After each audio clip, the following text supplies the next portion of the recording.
آج کا درس شروع کرتے ہیں۔ بسم اللہ الرحمن الرحیم، الحمدللہ رب العالمین والصلاة والسلام علی اشرف الانبیاء و امام المرسلین نبینا و قدوتنا محمد بن عبد اللہ الامین وعلى آلہ وصحبہ الغر المیامین ومن تبعہم وتابعیہم بإحسان الی یوم الدین، اما بعد۔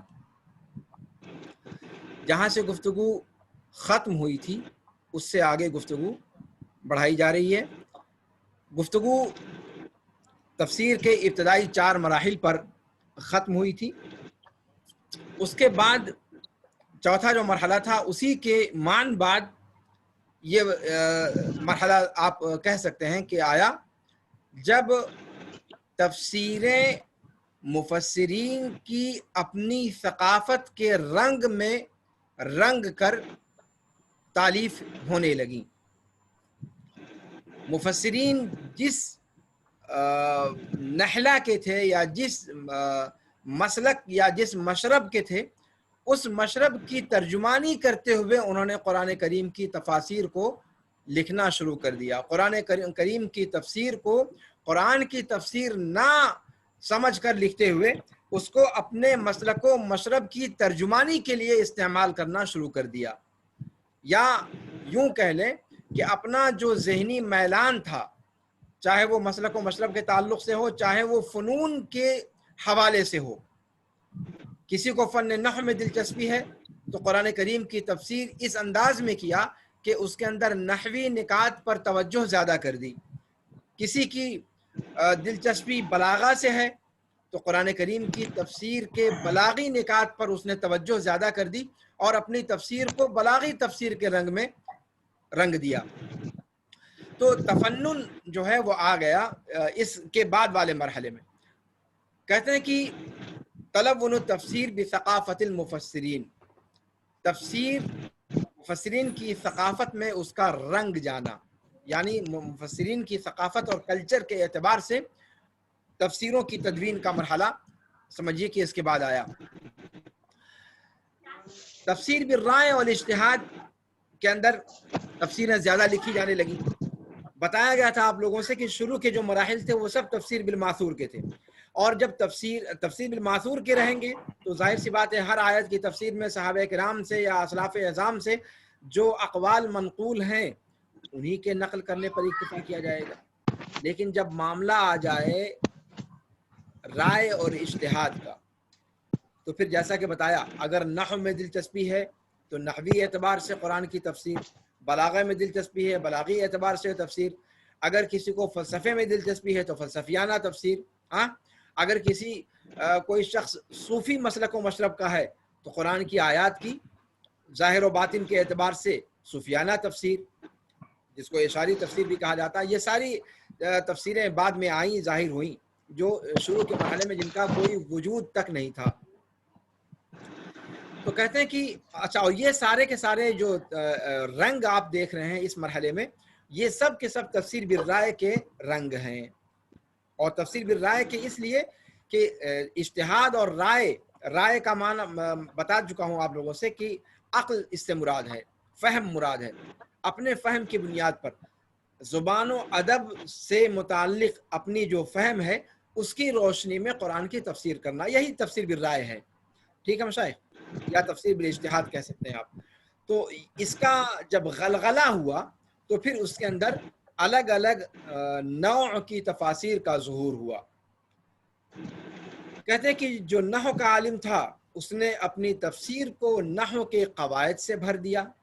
نحو کے قواعد کے اندر جو اختلافات ہیں، کوفیوں کا مسلک الگ ہے، بصریوں کا مسلک الگ ہے، بغدادیوں کا مسلک الگ ہے، فلاں امام کا فلاں قول ہے، فلاں امام کا فلاں قول ہے لغت کے اندر، نحو کے اندر۔ تو نحو کے مسائل کے جو خلافات ہیں، مسائل سے متعلق جو خلافات ہیں، اختلافات ہیں، ان سے اپنی تفسیروں کو بھر دیا۔ اس کی مثال آپ دے سکتے ہیں البحر المحیط کی تفسیر سے۔ البحر المحیط یہ ابو حیان الاندلسی کی تفسیر ہے، جو لگ بھگ ابن تیمیہ کے معاصر۔ آواز صحیح نہیں آ رہی ہے۔ آواز نہیں آ رہی ہے؟